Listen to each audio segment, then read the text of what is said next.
save lives in between to learn, implement, achieve and teach. And there are two goals for CPR.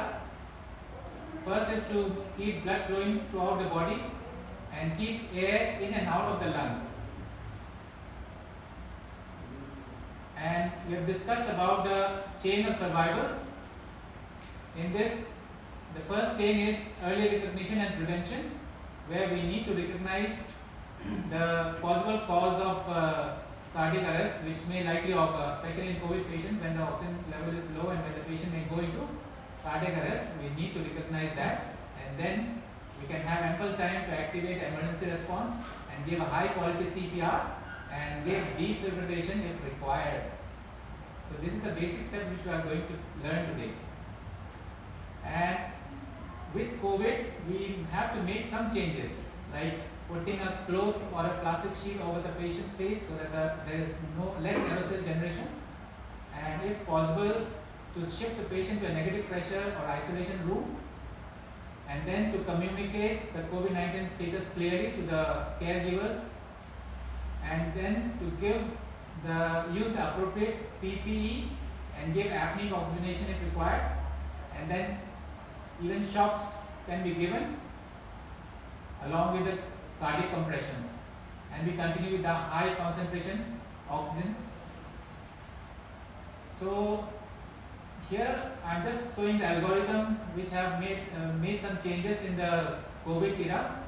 So here we have added donning of PPE and limiting the personnel inside the area where CPR is to be given. Then using bag and mask devices with filter and tight seal. So these are the two changes which are added. And during CPR with bag mask, the same thing with a filter and a tight seal, or only with cardiac compressions and passive oxygenation using face mask. So these three are the main changes in the algorithm. Let me go ahead from the beginning. So whenever there is a likely chance of a patient needing a CPR, we need to identify the potential problem. Like, is he unconscious or sleeping, or is he having a stroke or a cardiac arrest, or is he choking, or is it because of COVID-19? Obviously, with the history and in the recent times, we recognize COVID-19 patients. Then we need to make sure that the scene is safety. This is the first step. So at other times, we need to take the patient to a safe place, and in COVID, we need to have a PPE intact and then limit the personnel inside at the area where the CPR is to be done. So next, the second step is to check responsiveness. So how do we check responsiveness? Can anybody tell? Here, we check our responsiveness. Universally, we teach that we have to tap the shoulder and ask, "Are you okay?" In Hindi or in whichever language you want to ask. Tapping the shoulder means you are not harming the patient if it is supposed if it is cervical spine injury, so it won't harm the patient. You can tap the shoulder. You are giving a stimulus, sensory stimulus, and then you are asking also, shouting out loud, "Are you okay?" Verbal stimulus and physical stimulus.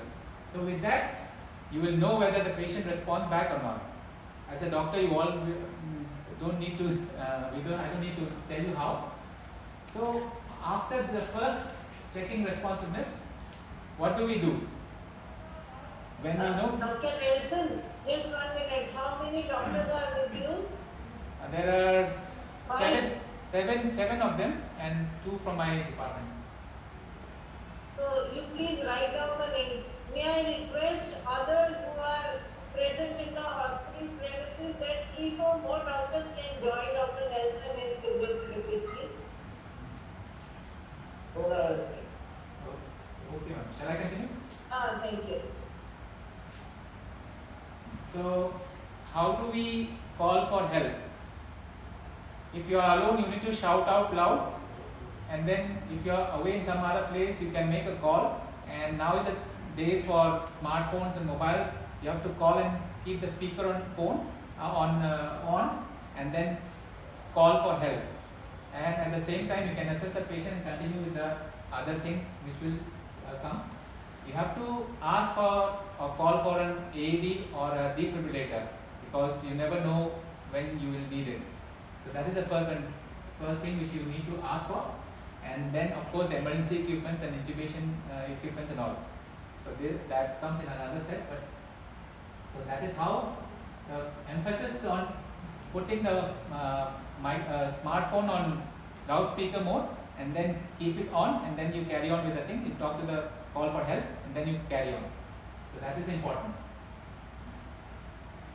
Then the fourth step is to check for breathing and pulse. Pulse is